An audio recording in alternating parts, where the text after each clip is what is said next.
The grass withers and the flowers fade, but the word of our God endures forever. Heaven and earth will pass away, but God's word will not pass away. A reading from the Holy Gospel according to John. In the beginning was the Word, and the Word was with God, and the Word was God. He was in the beginning with God. All things came into being through him, and without him not one thing came into being. What has come into being in him. And the life was with the light of all people. The light shines in the darkness, and the darkness did not overcome it. There was a man sent from God, whose name was John. He came as a witness to testify to the light, so that all might believe through him. He himself was not the light, but he came to testify to the light. The true light, which enlightens everyone, was coming into the world. He was in the world, and the world came into being through him. Yet the world did not know him. He came to what was his own, and his own people did not accept him. But to all who received him, who believed in his name, he gave power to become children of God, who were born not of blood, or of the will of the flesh, or of the will of a man, but of God. And the Word became flesh and lived among us, and we have seen him glory, the glory as a Father's only Son, full of grace and truth. John testified to him and cried out, "This was he of whom I said, 'He who comes after me ranks ahead of me, because he was before me.' From his fullness we have all received grace upon grace. The law indeed was given through Moses, grace and truth came through Jesus Christ. No one has ever seen God. It is God, the only Son, who is close to the Father's heart, who has made him known."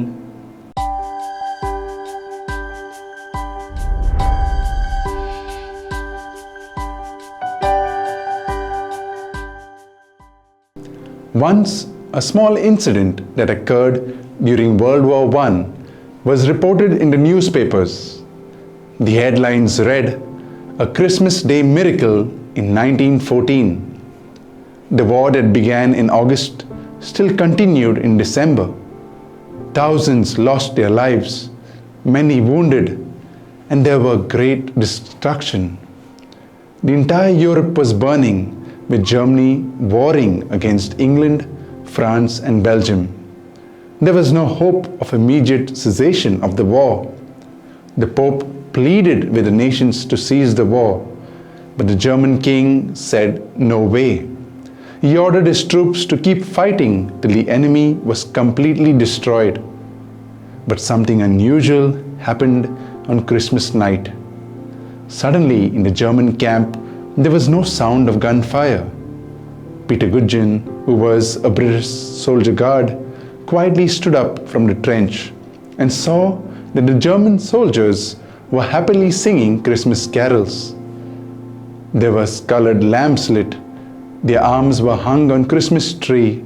Seeing the Christmas fever hit the British and French army, they too began to shout "Merry Christmas," greeting them. The Germans shouted back, "Come out, tonight we shall not fight." The soldiers came out the trenches and greeted and embraced one another. They happily shared the Christmas merriment. Dear friends, this is the fragrance of divine love that we all experience on Christmas Day. Feelings of enmity is forgotten. The event on Christmas Day is an event of love that affects the entire humanity. You and I, in one word, everyone.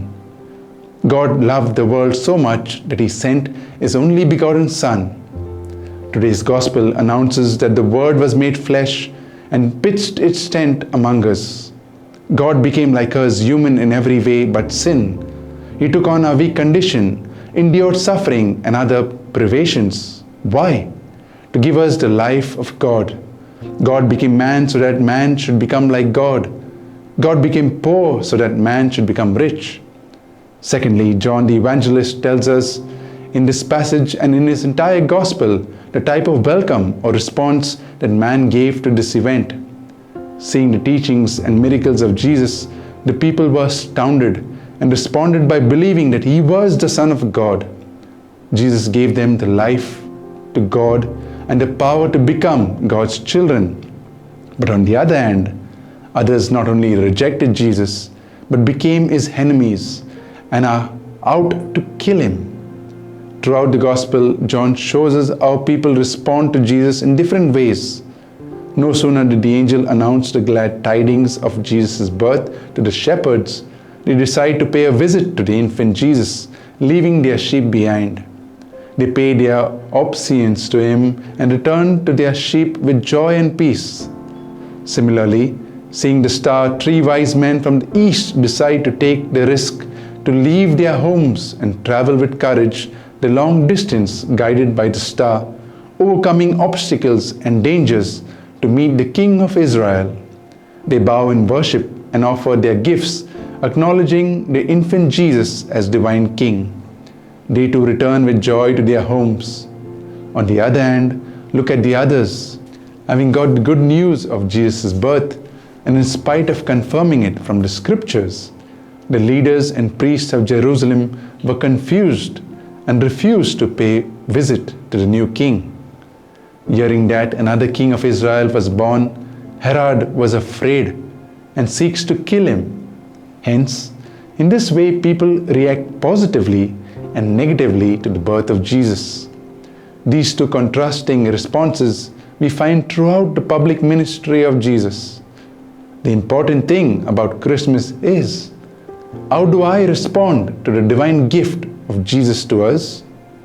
We celebrate this great event with joy. We should also in our celebration respond with generous faith to his teachings. Indeed, Christmas should bring us true and inner joy which Jesus gave us. Let us then share this joy with others, with our good word, reaching out to help the needy and loving each other.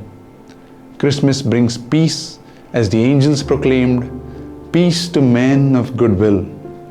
It is only Jesus who can give us true peace, meaning that we show goodwill to a difficult neighbor and help the needy. Christmas is a festival of love. Hence, let us spread love and dispel from our hearts all enmity and resentment. In this way, our Christmas celebration will be meaningful. Like the shepherds and the wise men, let us say yes to Jesus and strive to spread the message of love and peace.